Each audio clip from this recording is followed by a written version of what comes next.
Originally from the Four Corners area of the state of New Mexico, called Shiprock, Hogback area. But I currently reside in Albuquerque, New Mexico. Just want to introduce myself in my Duane language. Duane Harrison, the ship.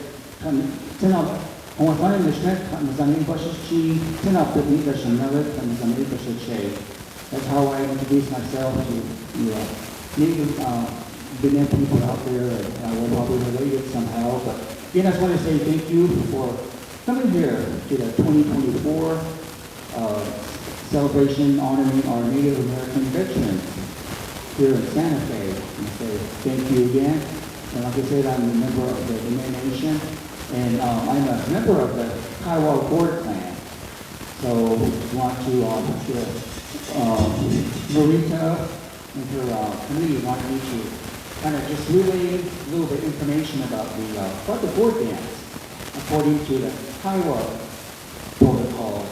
I know we have other tribes represented here, and they also have their version of the Gourd dance.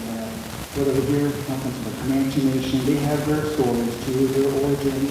The brothers over here, the Cheyenne Arapaho people from Oklahoma.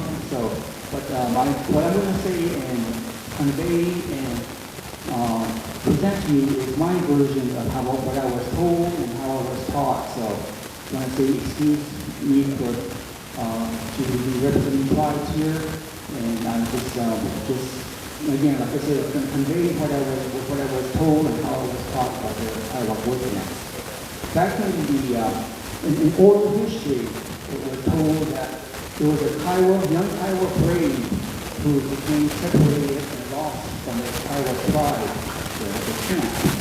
He either came back from a hunting party or a war party, and so he became lost, and he became dreary, he became tired, he became hungry, and he was about to give up. He said, I can't find my people. So just like when he was going to give up, he heard singing, some singing, some melody over a hill. And so he found strength to climb up that hill. Once he reached the top of that hill, he looked down and he saw a wolf. Now people say that it was a wolf, and then some say that it's a great wolf, but if it's a great wolf, they call it Gourd Photo Day from the Kiowa tribe. And so they saw the wolf dancing and singing on his hind legs, like we're dancing here. So the young warrior was sitting there all evening and afternoon, watching and hearing the beautiful songs, the dances of the wolf. And so as time went on, and the next day, the wolf noticed that the young warrior was up on the hill. So the wolf motioned to the young warrior, said, "Come on down, and I want to feed you. I want to give you water. I want to nourish you. That's your health. And I know where your Kiowa camp is, so I want to give you directions once you come back to health." And so it was during that time when the red wolf went and said that told the young warrior that cherish these songs, the singing, the dancing, take it back to your Kiowa people and use it in a good way that even good way good things will come to your tribe. And so the red wolf gave instructions to where the Kiowa camp was, and the Kiowa warrior made it back home and shared the stories that he encountered with the wolf. And so from there on, the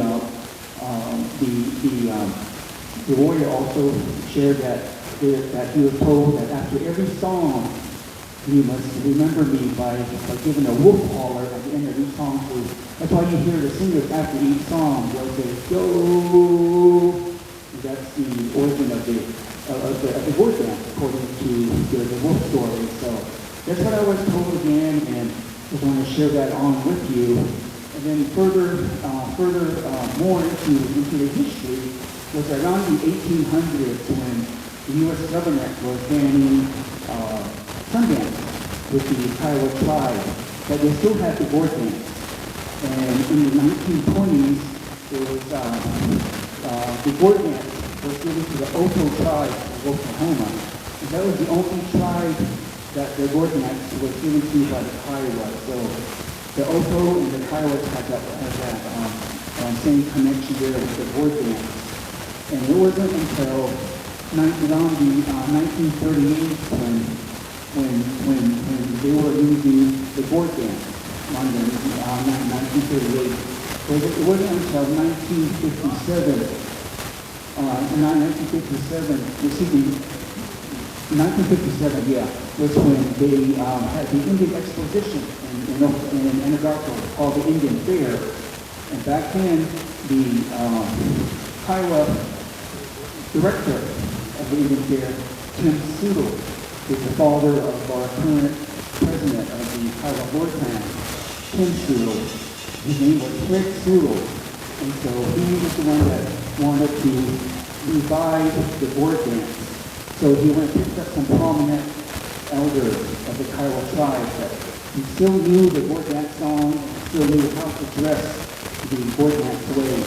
So when they were presenting the Gourd dance at the Indian Fair, they said that you could hear the woman in the audience in the grandstand. If you go to the Indian Fair, there's a huge grandstand. And so they said that you could hear the woman wailing, they were crying, and they were luluing when they heard the song of the Gourd dance because they thought that they had lost the Gourd dance. So that's how the Gourd dance was revived, and from there on was when the Kiowa Gourd clan was established. And so in 1957, like I said, was when the Gourd clan was established. And after that, few years later, there were a couple of organizations that broke off from the Kiowa Gourd clan. They are the Kiowa Phi Phi of Oklahoma and the Phi Phi Society of Oklahoma. And they still hold ties with the Gourd dance. But they also have their celebration around July. The Gourd dance celebration that we have, the Kiowa Gourd dance, is always on the 4th of July, that weekend, on July 2nd, 3rd, and 4th. There's a whole ties to Independence Day. It's just that it was during that time when it was the hottest time of the year to have the Sundance. And the Gourd dance was tied in with the Sundance. So that was the only time, and the hottest time is when they decided to have this celebration. And there's other two organizations also have their celebration in that same time when we do this, July 2nd, 3rd, and 4th. So that's my little history there. And then back to Gourd dance. What I was told was that Gourd dancers back in the day were like camp officers, policemen at the camp. They were hiring individuals that were chosen by the tribe. They might come from prominent family members. They might have done good deeds, but they were police. They would police the camp. If the hunting party or the warrior party would go on raids, these policemen would stay along. They would stay at the camp to protect the women, children, and the elders while the other warriors went on for the hunting and the war parties. And so that's how the Gourd dance, that's how members become a member of the Gourd dance. And so here's a warrior's dance. It's not associated with veterans. Because in the Kiowa tribe, they have their own veteran society, Totonga. They just had their celebration a couple of weeks ago in Indian City in Oklahoma. So that's their version of the veterans, Gourd dance. But with the Gourd dance, it's a warrior's dance. And in today's society, like I said, back then, the distinguished men from each of the family members were picked to serve as being a Gourd dance member. And so in today's society, we have Kiowa men or non-element, distinguished individuals. There might be lawyers, doctors, astronauts, physicians, librarians, executive officers, nurses, educators. Those are those that are warriors in today's society. So that's how today's society is being defended. with the Gourd clan and review with the Kiowa Gourd clan. So that's my small version here of the Gourd dance. So I want to say thank you, and again, I'd like to say apologize to visiting relatives, the Comanche and the Cheyenne Arapaho, but that's, my version of what I was told. So, they might, have time to come up and show their version too. So I want to say thank you. That's it. Oh.